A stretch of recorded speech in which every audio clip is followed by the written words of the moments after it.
La llave de plata, de H. P. Lovecraft. Narrado por Alejandro González. Producido por Valhalla Audiobooks. Música de Jaime Arredondo. Cuando Randolph Carter cumplió los 30 años, perdió la llave de la puerta de los sueños. Anteriormente, había compaginado la insulsez de la vida cotidiana con excursiones nocturnas a extrañas y antiguas ciudades, situadas más allá del espacio, y a hermosas e increíbles regiones de unas tierras a las que se llega cruzando mares etéreos.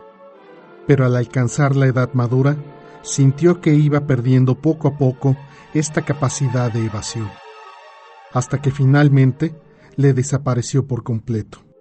Ya no pudieron hacerse a la mar sus galeras para remontar el río Aucranos hasta más allá de las doradas agujas del campanario de Tran, ni vagar sus caravanas de elefantes a través de las fragantes selvas del Cled, donde duermen bajo la luna, hermosos e inalterables, unos palacios de veteadas columnas de marfil.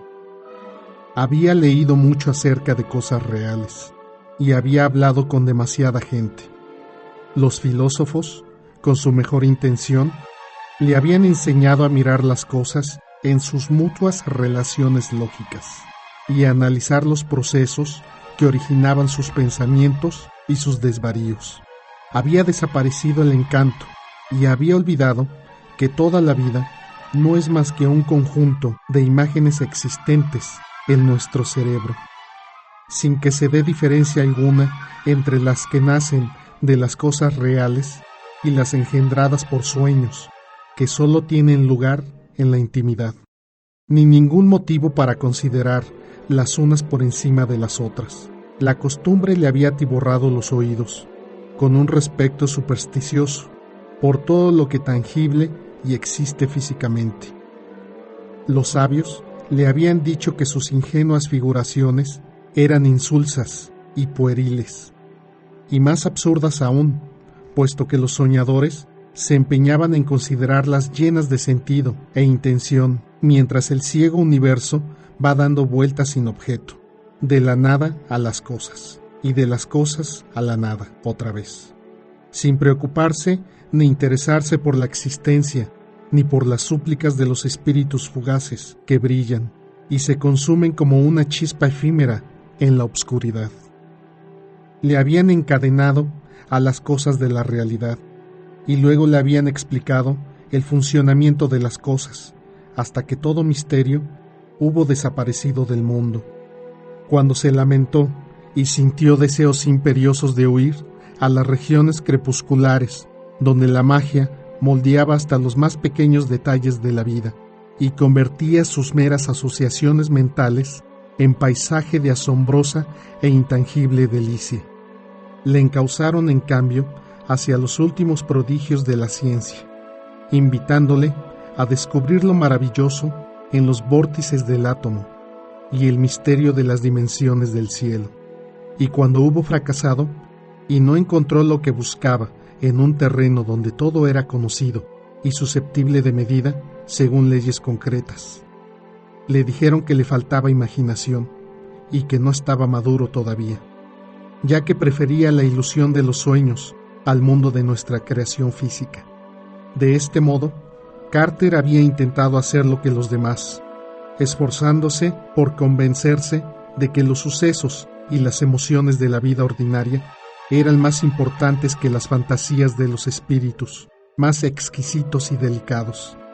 Admitió, cuando se lo dijeron, que el dolor animal de un celo apaleado o de un labrador dispéptico de la vida real es más importante que la incomparable belleza de Narat, la ciudad de las 100 puertas labradas, con sus cúpulas de calcedonia que él recordaba confusamente de sus sueños, y bajo la dirección de tan sabios caballeros fomentó laboriosamente su sentido de la compasión y de la tragedia. De cuando en cuando, no obstante, le resultaba inevitable considerar cuán triviales, veleidosas y carentes de sentido eran todas las aspiraciones humanas, y cuán contradictoriamente contrastaban los impulsos de nuestra vida real con los pomposos ideales que aquellos dignos señores proclamaban defender. Otras veces miraba con ironía los principios con los cuales le habían enseñado a combatir la extravagancia y la artificiosidad de los sueños, porque él veía que la vida diaria de nuestro mundo es en todo igual de extravagante y artificiosa, y muchísimo menos valiosa a este respecto. Debido a su escasa belleza y a su estúpida obstinación, el no querer admitir su propia falta de razones y propósitos. De este modo, se fue convirtiendo en una especie de amargo humorista, sin darse cuenta de que incluso el humor carece de sentido en un universo estúpido y privado de cualquier tipo de autenticidad. En los primeros días de esta servidumbre, se refugió en la fe mansa y santurrona que sus padres le habían inculcado con ingenua confianza, ya que le pareció que de ella nacían místicos senderos que le ofrecían alguna posibilidad de evadirse de esta vida.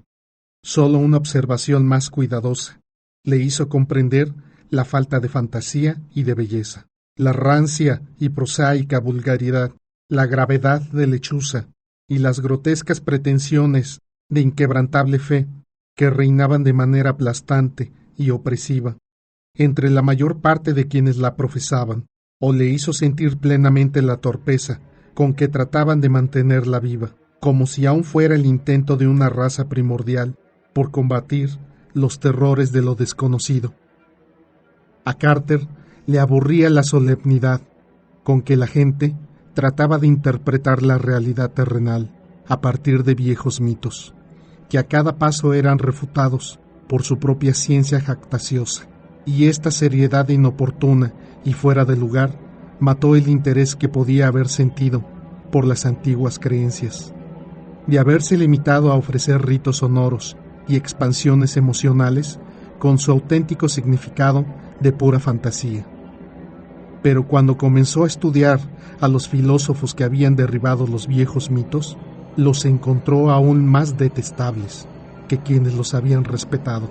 No sabían esos filósofos que la belleza estriba en la armonía y que el encanto de la vida no obedece a regla alguna en este cosmos sin objeto, sino únicamente a su consonancia con los sueños y los sentimientos que han modelado ciegamente nuestras pequeñas esferas a partir del caos.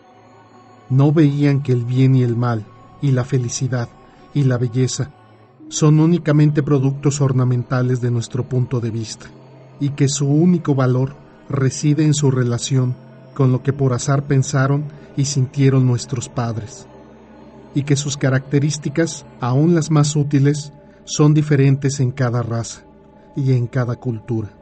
En cambio, negaban todas estas cosas rotundamente, o las explicaban mediante los instintos vagos y primitivos que todos compartimos con las bestias y los patanes. De este modo, sus vidas se arrastraban penosamente por el dolor, la fealdad y el desequilibrio, aunque, eso sí, henchidas del ridículo orgullo de haber escapado de un mundo que en realidad no era menos sólido que el que ahora les sostenía. Lo único que habían hecho era cambiar los falsos dioses del temor y de la fe ciega por los de la ciencia y de la anarquía. Carter apenas gozaba de estas modernas libertades, porque resultaban mezquinas e inmundas a su espíritu amante de la belleza única. Por otra parte, su razón se rebelaba contra la lógica endeble, mediante la cual sus paladines pretendían adornar los brutales impulsos humanos con la santidad arrebatada a los ídolos que acababan de deponer. Veía que la mayor parte de la gente, como el mismo clero desacreditado, seguía sin poder sustraerse a la ilusión de que la vida tiene un sentido distinto del que los hombres le atribuyen, sin esclarecer una diferencia entre las nociones de ética y belleza, aun cuando, según sus descubrimientos científicos, toda la naturaleza proclama a los cuatro vientos su irracionalidad y su impersonal amoralidad, predispuestos y fanáticos por las ilusiones preconcebidas de justicia, libertad y conformismo. Habían arrumbado el antiguo saber, las antiguas vías y las antiguas creencias. Y jamás se habían parado a pensar que ese saber y esas vías seguían siendo la única base de los pensamientos y de los criterios actuales, y las únicas normas de un universo carente de sentido, de objetivos estables y de hitos fijos. Una vez perdidos, estos marcos artificiales de referencia, sus vidas quedaron privadas de dirección y de interés, hasta que finalmente tuvieron que ahogar el tedio en el bullicio y en la pretendida utilidad de las prisas, en el aturdimiento y en la excitación, en bárbaras expansiones y en placeres bestiales. Y cuando se hallaron hartos de todo esto, o decepcionados, o la náusea les hizo reaccionar, entonces se entregaron a la ironía y a la mordacidad, y echaron la culpa de todo al orden social. Jamás lograron darse cuenta de que sus principios eran tan inestables y contradictorios como los dioses de sus mayores, ni de que la satisfacción de un momento es la ruina del siguiente. La belleza serena y duradera solo se halla en los sueños, pero este consuelo ha sido rechazado por el mundo, cuando en su adoración de lo real arrojó de sí los secretos de la infancia. En medio de este caos de falsedades e inquietudes, Carter intentó vivir como correspondía a un hombre digno, de sentido común y buena familia. Cuando sus sueños fueron palideciendo por la edad y su sentido del ridículo, no los pudo sustituir por ninguna creencia, pero su amor por la armonía le impidió apartarse de los senderos propios de su raza y condición. Caminaba impasible por las ciudades de los hombres y suspiraba porque ningún escenario le parecía enteramente real, porque cada vez que veía los rojos destellos del sol reflejados en los altos tejados o las primeras luces del anochecer en las plazoletas solitarias, recordaba los sueños que había vivido de niño y añoraba los países etéreos que ya no podía encontrar. Viajar era solo una burla, ni siquiera la guerra mundial le conmovió gran cosa, aunque participó en ella desde el principio de la Legión extranjera de Francia. Durante cierto tiempo trató de buscar amigos, pero no tardó en darse cuenta de que todos ellos eran groseros, banales y monótonos, y demasiado apegados a las cosas terrenales. Se alegraba vagamente de no tener trato con sus familiares, porque ninguno le habría sabido comprender, excepto, quizá, su abuelo y su tío abuelo, Christopher. Pero hacía tiempo que ambos habían muerto. Entonces comenzó a escribir libros de nuevo, cosa que no hacía desde que los sueños le habían abandonado, pero tampoco encontró en ello ninguna satisfacción ni desahogo, porque aún sus pensamientos eran demasiado mundanos, y no podía pensar en cosas hermosas como antes.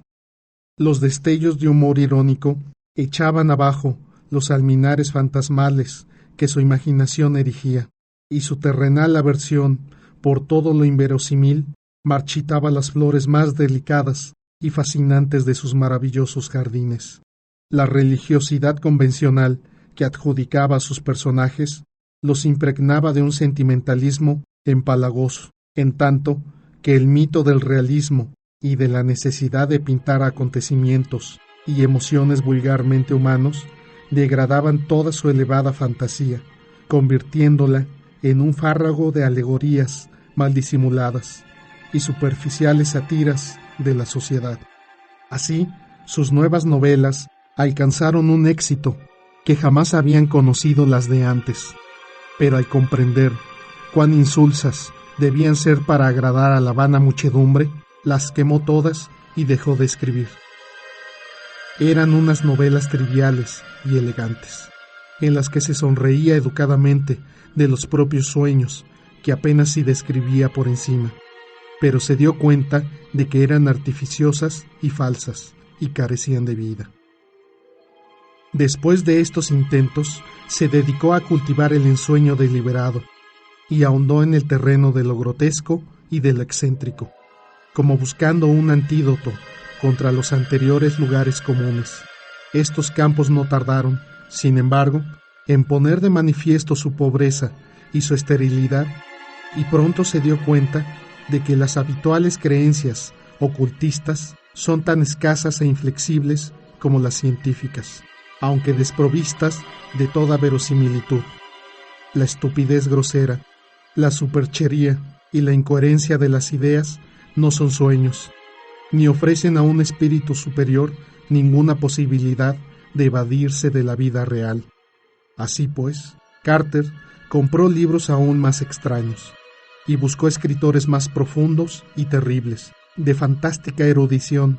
Se sumergió en los arcanos menos estudiados de la conciencia, ahondó en los profundos secretos de la vida, de la leyenda y de la remota antigüedad, y aprendió cosas que le dejaron marcado para siempre. Decidió vivir a su modo y amuebló su casa de Boston de forma que pudiera armonizar con sus cambios de humor. Consagró una habitación a todo uno de ellos y las pintó con los colores adecuados, disponiendo en ellas los libros convenientes y dotándolas de objetos y aparatos que le proporcionasen las sensaciones requeridas en cuanto a luz, calor, sonidos, sabores y aromas. Una vez oyó hablar de un hombre al cual allá en el sur le rehuían y le temían todos por las cosas blasfemas que leía en los arcaicos libros y en tabletas de arcilla que había conseguido traer clandestinamente de la India y de Arabia, y fue a visitarlo y vivió con él, y compartió sus estudios durante 7 años, hasta que una noche les sorprendió el horror en un viejo cementerio desconocido, del que, de los 2 que habían entrado, solo uno regresó. Entonces volvió a Arkham, la ciudad terrible y embrujada de Nueva Inglaterra, donde habían vivido sus antepasados, y allí hizo experiencias en la oscuridad, entre sauces venerables y ruinosos tejados que le hicieron sellar para siempre ciertas páginas del diario de uno de sus predecesores, de una mentalidad excepcionalmente tenebrosa, pero estos horrores solo le llevaron hasta los límites de la realidad, y no pudiendo traspasarlos, no llegó a la auténtica región de los sueños, por la que él había vagado durante su juventud. De este modo, cuando cumplió los 50 años, perdió toda esperanza de paz o de felicidad, en un mundo demasiado atareado para percibir la belleza y demasiado intelectual para tolerar los sueños. Habiendo comprendido al fin la fatalidad de todas las cosas reales, Carter pasó sus días en soledad, recordando con añoranza los sueños perdidos de su juventud. Consideró que era una estupidez seguir viviendo de esa manera, y por mediación de un sudamericano, conocido suyo, consiguió una poción muy singular, capaz de sumirle, sin sufrimiento, en el olvido de la muerte. La desidia y la fuerza de la costumbre, no obstante, le hicieron aplazar esta decisión, y siguió languideciendo sin resolverse a poner fin a su vida, y vagando por el mundo de sus recuerdos. Quitó las extrañas colgaduras de las paredes, y volvió a arreglar la casa como en sus primeros años de juventud. Repuso las cortinas purpúreas, los muebles victorianos y todo lo demás.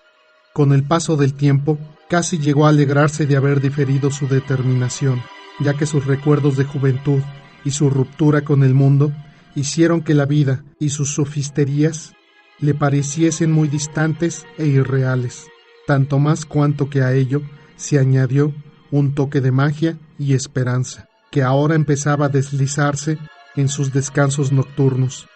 Durante años, en sus noches de ensueño, solo había visto los reflejos deformados de las cosas cotidianas, tal como las veían los más vulgares soñadores, pero ahora comenzaba a vislumbrar de nuevo el resplandor de un mundo extraño y fantástico, de una naturaleza confusa, aunque pavorosamente inminente, que adoptaba la forma de escenas nítidas de sus tiempos de niñez, y le hacía recordar hechos y cosas incandescentes, largo tiempo olvidados.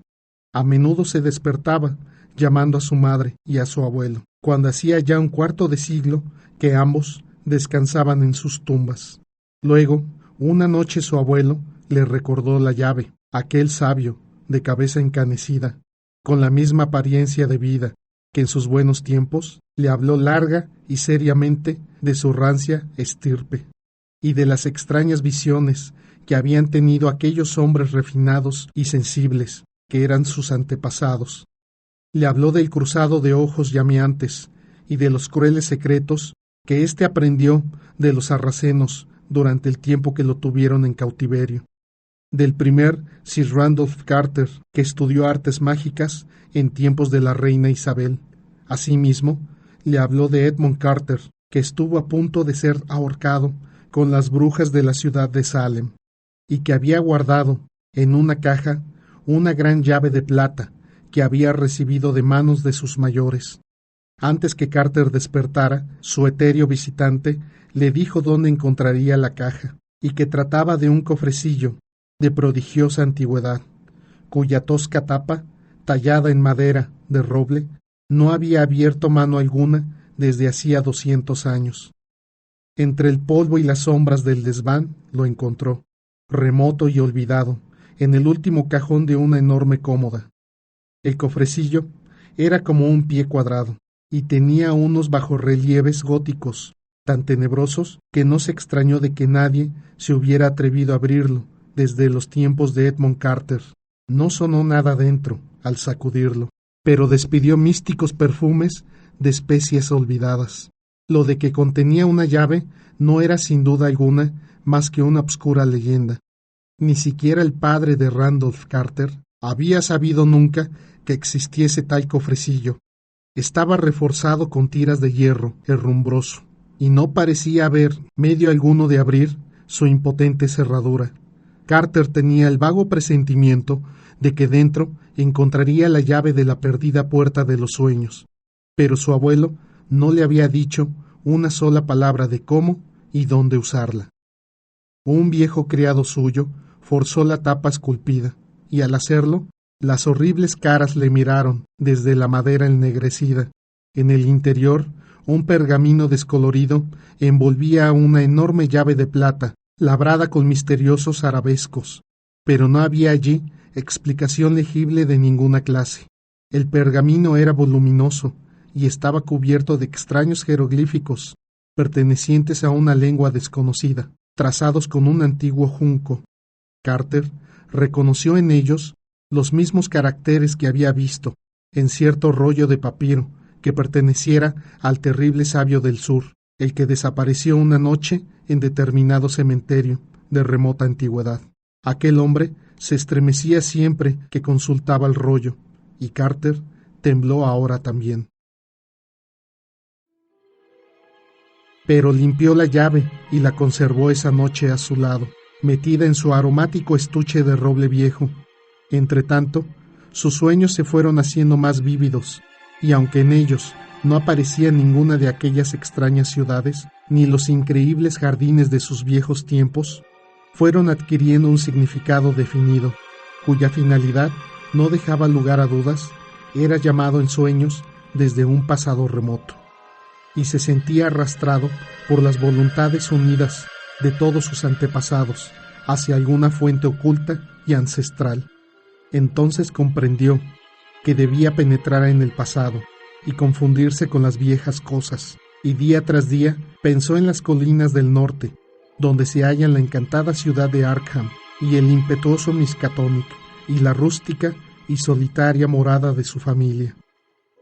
Bajo la lívida luz del otoño, Carter emprendió el viejo camino, a través de un mágico panorama de colinas onduladas y de prados cercanos de piedra, y atravesó el valle lejano de laderas cubiertas de bosque. Recorrió la serpeante carretera, pasó junto a las abrigadas granjas y bordeó los leandros cristalinos del Miskatonic, cruzado aquí y allá por rústicos puentecillos de madera o de piedra.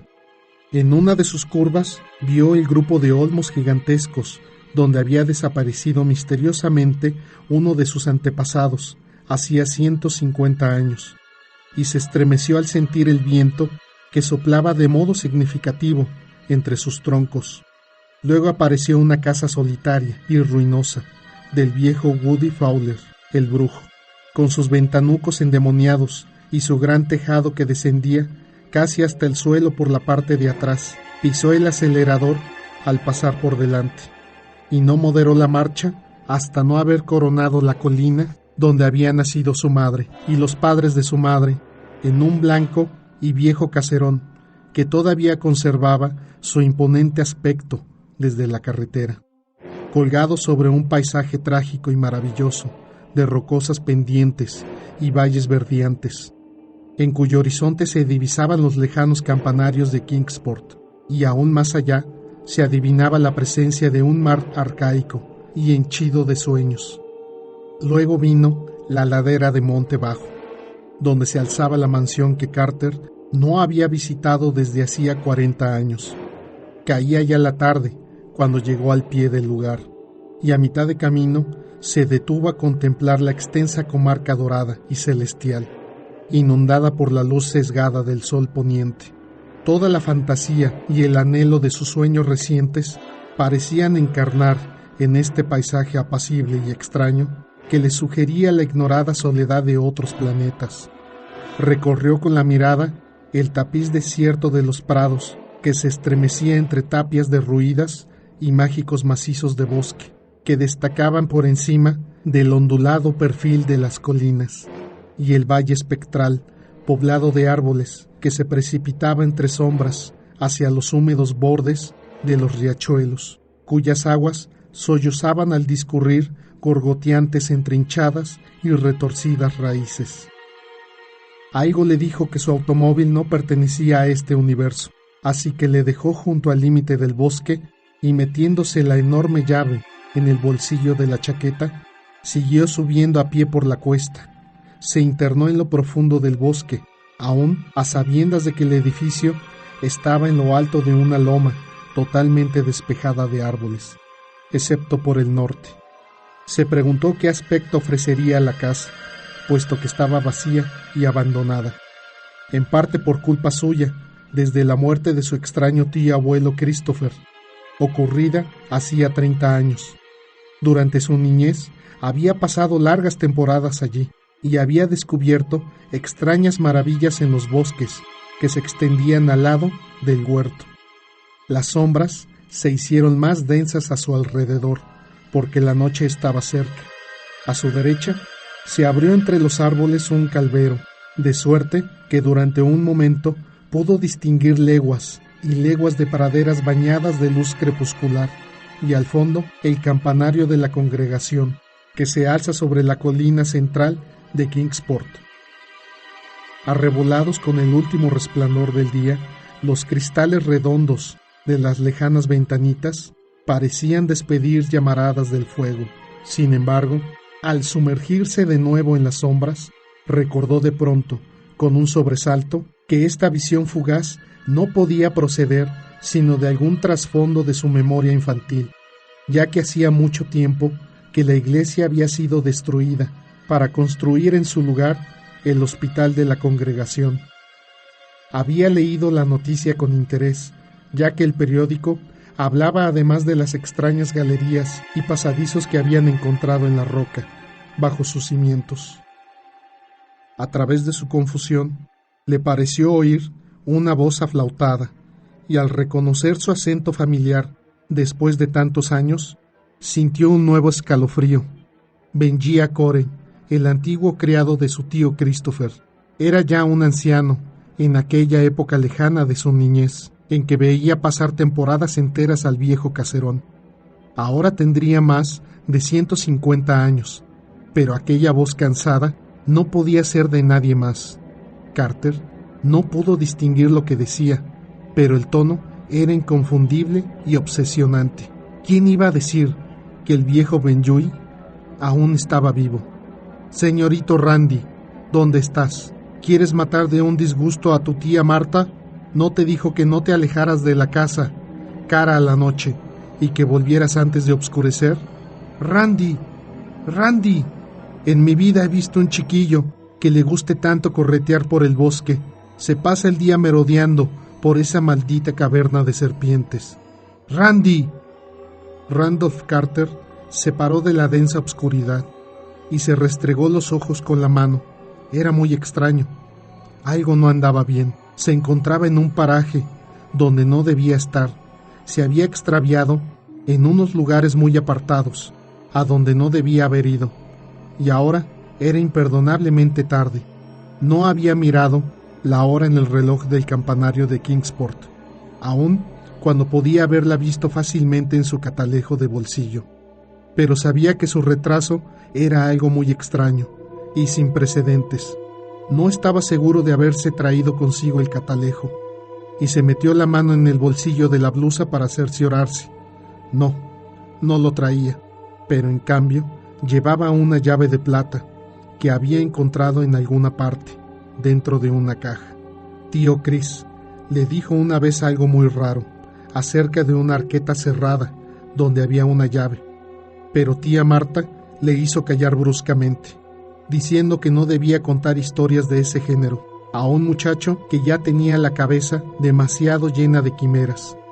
Entonces intentó recordar exactamente dónde había encontrado la llave, pero todo era muy confuso.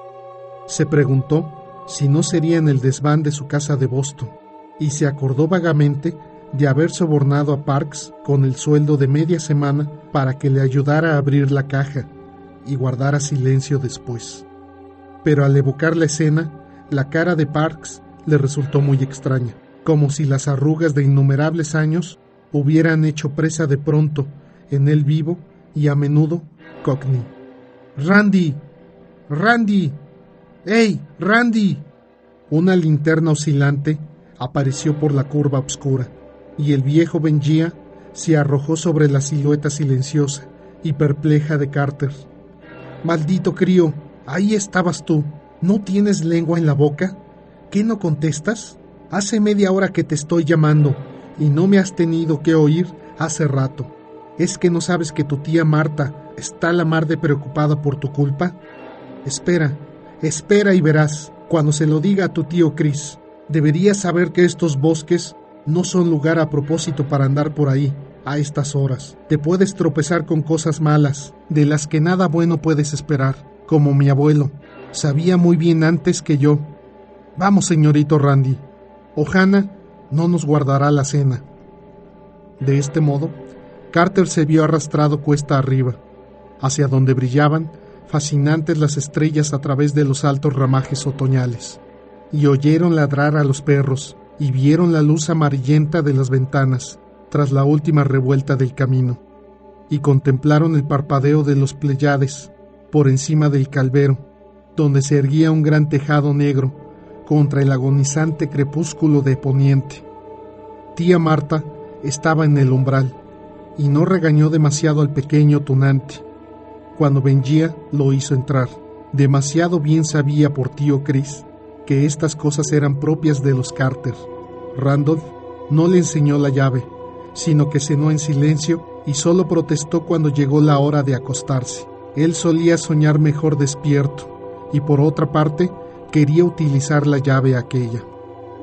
A la mañana siguiente, Randolph se levantó temprano y habría echado a correr hacia la arboleda de arriba, si su tío Chris no le hubiera cogido, obligándole a sentarse a desayunar. Impaciente, paseó la mirada a su alrededor por aquella estancia de suelo inclinado, por la alfombra andrajosa, por las descubiertas vigas del techo y por los pilares angulares, y solo sonrió cuando las ramas del huerto arañaron los cristales de la ventana del fondo.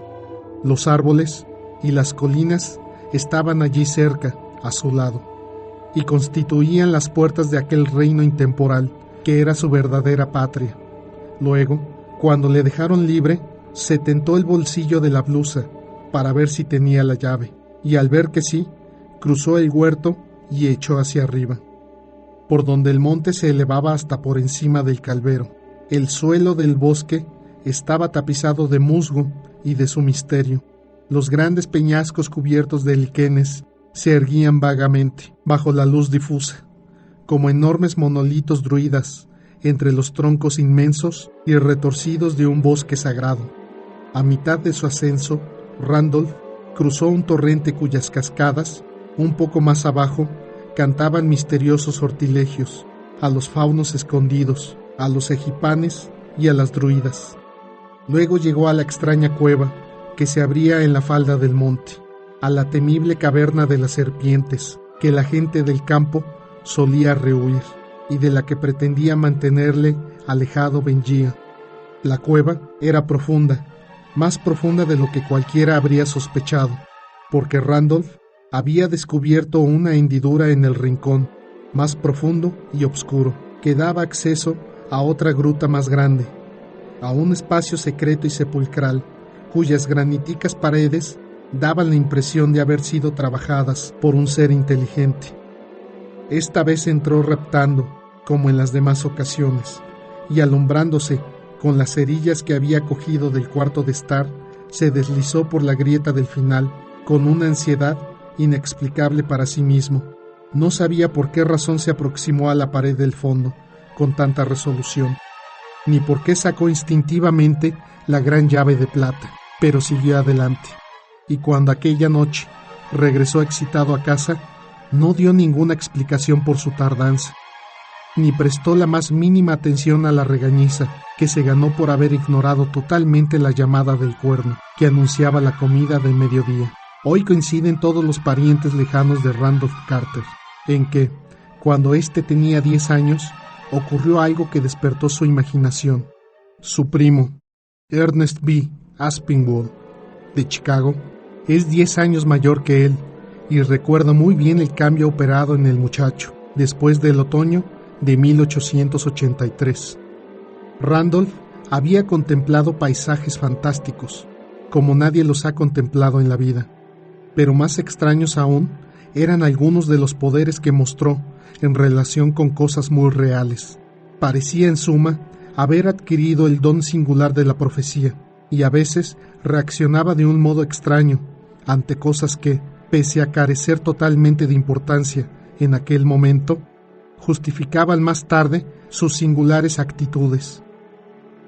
En el curso de los decenios subsiguientes, a medida que se inscribían nuevos inventos, nuevos nombres y nuevos acontecimientos en el libro de la historia, la gente podía recordar, sorprendida, cómo Carter se había referido años antes a cosas que de algún modo, pero equivocadamente, se relacionaban con ellos. Él mismo no comprendía sus propias palabras, ni sabía por qué ciertas cosas le producían determinada emoción, aunque suponía que ello era debido seguramente a algún sueño que a la sazón no lograba recordar. A principios de 1897, cuando cierto viajero mencionó el pueblo francés de Le Boy en Santerre, se puso pálido y sus amigos lo recordaron después, porque en 1916, durante la Guerra Mundial, recibió en ese pueblo una herida que estuvo a punto de costarle la vida. Los parientes de Carter hablan a menudo de todo eso, porque él ha desaparecido recientemente. Su viejo criado, el menudo Parks, que durante muchos años había soportado con paciencia sus extravagancias, fue el último que le vio aquella mañana, en que cogió el coche y se fue con una llave que acababa de encontrar. Parks le había ayudado a sacar la llave del antiguo cofrecillo que la contenía, y se sentía singularmente impresionado por los grotescos relieves que adornaban dicha arqueta, y por alguna otra causa que no le era posible referir. Cuando Carter se marchó, dejó dicho que iba a los alrededores de Arkham a visitar la comarca de sus antepasados. A mitad de la cuesta del Monte del Olmo, por la carretera que va hacia las ruinas de la morada solariega de los Carter, encontraron el coche cuidadosamente aparcado en la cuneta. Dentro encontraron un cofrecillo de aromática madera, adornado con unos relieves que llenaron de pavor a los campesinos que dieron con el vehículo. Este cofrecillo contenía tan solo un pergamino, cuyos caracteres no pudieron descifrar ni lingüistas ni paleógrafos. La lluvia había borrado las huellas de sus pasos, pero parece que la policía de Boston podría haber dicho mucho sobre el desorden que reinaba entre las vigas deslumbradas de la mansión de los Carter. Era, según dijeron, como si alguien hubiera andado revolviendo entre las ruinas recientemente. Encontraron algo más allá, un pañuelo blanco de bolsillo, entre las rocas del bosque, pero no pudieron demostrar que pertenecía al desaparecido. Entre los herederos de Randolph Carter se habla de repartir sus bienes, pero no pienso oponerme firmemente a ello, porque no creo que haya muerto.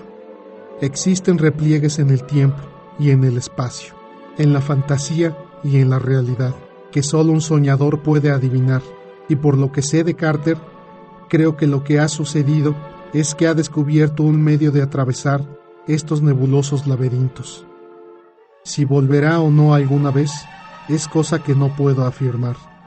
Él buscaba las perdidas regiones de sus sueños y sentía nostalgia por los días de su niñez. Después encontró una llave y me inclino a creer que logró utilizarla para sus extraños fines. Se lo preguntaré cuando lo vea, porque espero encontrarlo en cierta ciudad soñada que ambos solíamos frecuentar. Se dice en Ultar, comarca que se extiende al otro lado del río Skye, que un nuevo rey ocupa el trono de ópalo de Ilekbath, la ciudad fabulosa de infinitos torreones que se asienta en lo alto de los acantilados de cristal que dominan ese mar crepuscular donde los Gonnori, seres barbudos con aletas natatorias, construyen sus singulares laberintos, y creo que sé cómo interpretar ese rumor. Ciertamente espero con impaciencia el momento de contemplar esa gran llave de plata, porque en sus misteriosos arabescos pueden estar simbolizados todos los designios y secretos de un cosmos ciegamente impersonal. Fin. La llave de plata, de H.P. Lovecraft. Narrado por Alejandro González. Producido por Valhalla Audiobooks. Música de Jaime Arredondo.